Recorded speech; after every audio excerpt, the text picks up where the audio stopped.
Hai, jumpa lagi dengan saya. Di sini saya akan membahas tentang tinjauan menyeluruh atas sistem informasi akuntansi yang berada di mata kuliah Sistem Informasi Akuntansi dengan dosen pengampu Dr. Agus Setio Utomo, SE, MSI, AKCA, ACPA.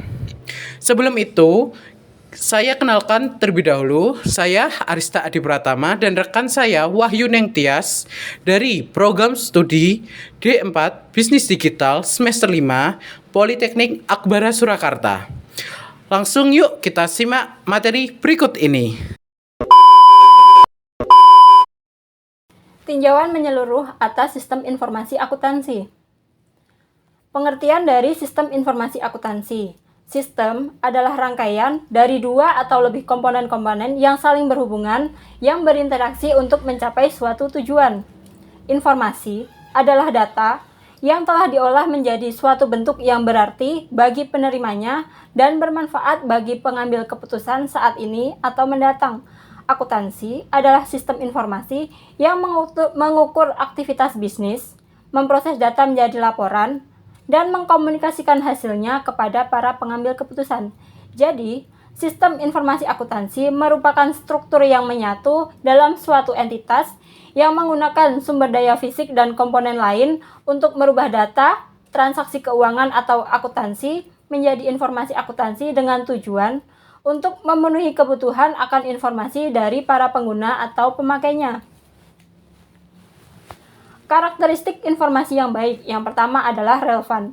Relevan informasi itu harus dapat mempengaruhi kebijakan yang diambil perusahaan dengan memprediksi hasil dari peristiwa masa lalu, sekarang, dan masa depan. Yang kedua, andal, yaitu laporan keuangan dikatakan andal apabila informasi yang disajikan dalam laporan keuangan bebas dan tidak terikat dengan pengertian yang diharapkan dan materi kesalahan, menyajikan semua fakta yang ada secara jelas dan jujur, serta informasi yang disajikan telah terverifikasi. Yang ketiga adalah lengkap. Lengkap yaitu laporan keuangan tidak boleh mengecualikan transaksi apapun dan semua informasi yang penting tersaji sesuai kriteria penyajian secara wajar. Yang keempat, tepat waktu, yaitu seberapa cepat informasi yang tersedia bagi pengguna informasi akuntansi. Menyajikan informasi akuntansi tidak tepat waktu menjadikan informasi yang kurang bermanfaat dalam pengambilan keputusan. Yang kelima, dapat dipahami, yaitu kualitatif laporan keuangan di mana informasi dapat dimengerti oleh pengguna yang memiliki pengetahuan yang wajar tentang kegiatan bisnis dan ekonomi dan yang bersedia mempelajari informasi dengan tekun. Yang terakhir, dapat diverifikasi. Sebagai contoh, informasi akuntansi yang disajikan dalam laporan keuangan dianggap dapat diverifikasi jika dua akuntan independen, misalnya adalah akuntan publik atau auditor, dapat menyimpulkan berdasarkan verifikasi mereka bahwa transaksi dan keadaan yang terjadi terrefleksi secara adil. Fungsi dasar sistem informasi akuntansi. Yang pertama, mengumpulkan dan memproses data mengenai kegiatan bisnis organisasi secara efisien dan aktif. Yang kedua, menyediakan informasi yang berguna untuk pengambilan keputusan. Yang ketiga, membentuk pengendalian yang memadai untuk memastikan bahwa data kegiatan bisnis dicatat dan diproses secara akurat dan untuk melindungi data dan aset organisasi lainnya. Komponen sistem informasi akuntansi. Yang pertama, orang. Orang yang dimaksud adalah orang yang mengoperasikan sistem dan melaksanakan sebagai fungsi. Yang kedua, prosedur. Prosedur-prosedur baik manual maupun terotomatisasi yang melibatkan dalam mengumpulkan, memproses, dan menyimpan data tentang aktivitas-aktivitas organisasi. Yang ketiga, data. Data-data ini adalah tentang proses-proses bisnis berorganisasi. Yang selanjutnya adalah software. Software yang dipakai untuk memproses data organisasi. Kemudian infrastruktur teknologi informasi, yaitu termasuk komputer, peralatan pendukung, dan peralatan untuk komunikasi jaringan. Faktor-faktor yang mempengaruhi desain sistem informasi akuntansi ada 3, yaitu budaya organisasi, strategi, dan kemajuan teknologi informasi. Budaya organisasi dapat mempengaruhi keberhasilan penerapan sistem informasi akuntansi. Hal ini berarti jika penerapan sistem informasi akuntansi tidak didukung oleh budaya organisasi yang baik, maka akan terjadi kegagalan dalam sistem informasi akuntansi. Peran strategi dalam sistem informasi adalah membantu pihak manajemen dalam menyediakan informasi yang dapat mendukung dalam pengambilan keputusan. Oleh karena itu, perusahaan perlu memikirkan bagaimana caranya agar sistem informasi yang dimiliki dapat dikembangkan untuk mencapai kesuksesan. Kemajuan teknologi informasi mempengaruhi perkembangan sistem informasi akuntansi. Kemajuan teknologi informasi mempengaruhi perkembangan sistem informasi akuntansi dalam hal pemrosesan data, pengendalian internal perusahaan, dan peningkatan jumlah dan kualitas informasi dalam pelaporan keuangan, dan sebagainya. Peran sistem informasi akuntansi dalam rantai nilai atau value chain. Rantai nilai adalah rangkaian kegiatan yang dilakukan suatu perusahaan untuk menghasilkan produk atau jasa, menurut Porter 1985. Dalam hal ini, terdapat dua aktivitas, yaitu aktivitas utama dan aktivitas pendukung. Aktivitas utama adalah semua aktivitas yang menciptakan nilai atau manfaat bagi para pelanggan dan menyajikan sesuatu yang bisa menunjukkan keistimewaan organisasi di hadapan pasar. Sedangkan aktivitas pendukung merupakan aktivitas yang memberikan fasilitas untuk mencapai aktivitas utama. Aktivitas utama terbagi menjadi 5. Yang pertama, inbound logistik, yaitu menerima dan menyimpan bahan-bahan. Yang kedua, operasi, yaitu proses manufaktur pengenasan uang. Yang ketiga, outbound logistik, yaitu distribusi pengiriman.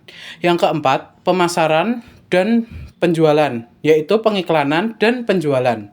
Yang kelima, pelayanan, yaitu perbaikan perawatan. Lalu, aktivitas pendukung terbagi menjadi 4, yaitu infrastruktur perusahaan.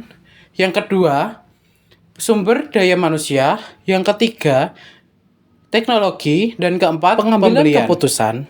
Yang pertama, identifikasi masalah.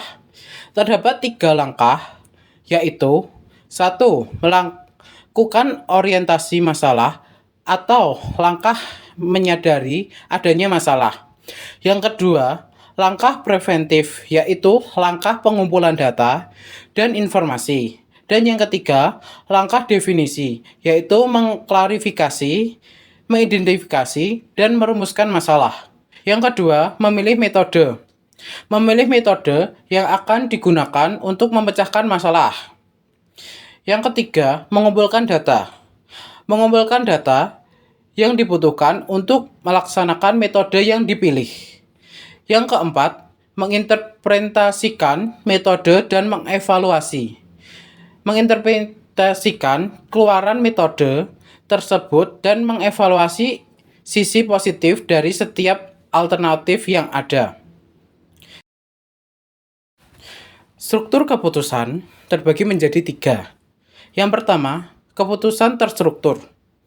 Bersifat berulang-ulang, rutin, dan dipahami dengan baik hingga dapat didelegasikan kepada pegawai di tingkat yang lebih rendah dalam suatu organisasi.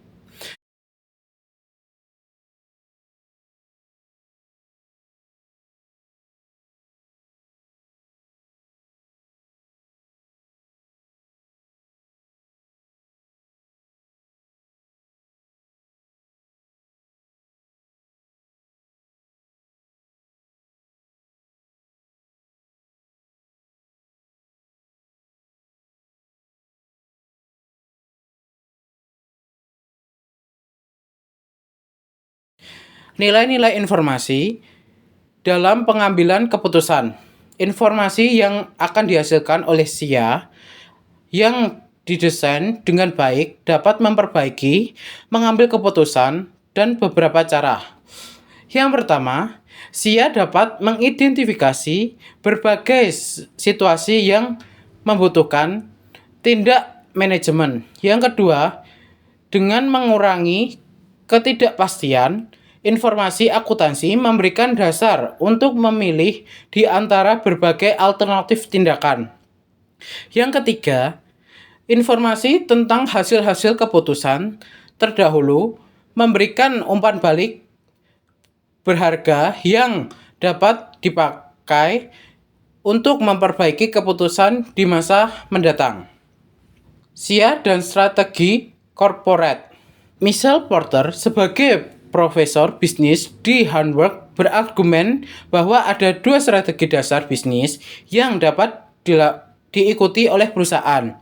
Yang pertama, strategi diferensiasi produk merupakan penambahan beberapa fitur atau pelayanan atas produk yang akan diberikan oleh para pesaing. Dengan melakukan hal ini, perusahaan akan dapat menetapkan harga premium ke pelanggannya. Yang kedua, strategi biaya rendah merupakan perjuangan untuk menjadi penghasilan suatu produk atau jasa yang paling efisien. Porter berargumen bahwa perusahaan dengan pilihan terbatas harus memiliki sebuah posisi strategis yang ingin mereka adopsi. Dia menggambarkan 3 posisi strategi dasar. Yang pertama, posisi strategi berdasar keanekaragaman, melibatkan produksi atau menyediakan sebagian dari produk atau jasa dalam industri tertentu.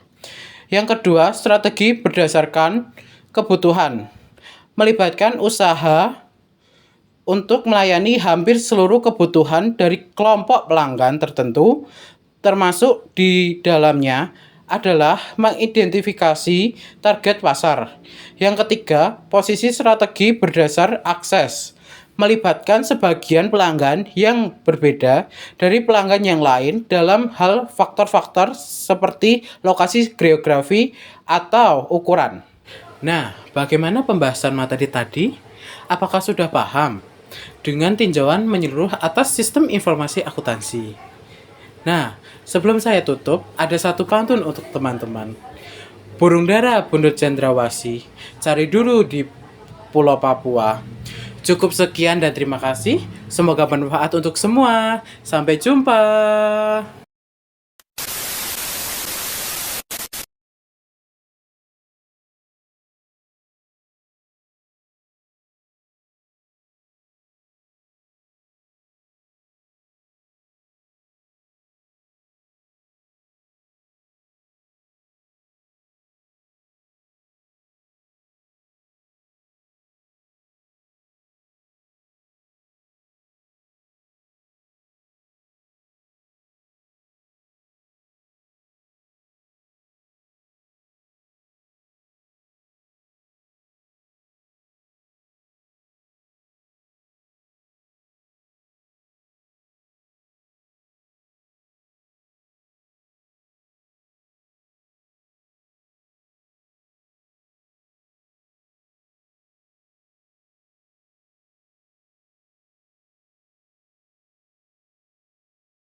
Yang kedua, keputusan semi terstruktur ditandai dengan peraturan-peraturan yang tidak dilengkapi untuk mengambil keputusan dan adanya kebutuhan untuk membuat penilaian serta pertimbangan subjek sebagai pelengkap analisa data yang formal. Dan yang ketiga, Keputusan tidak terstruktur bukan merupakan keputusan yang berulang atau rutin.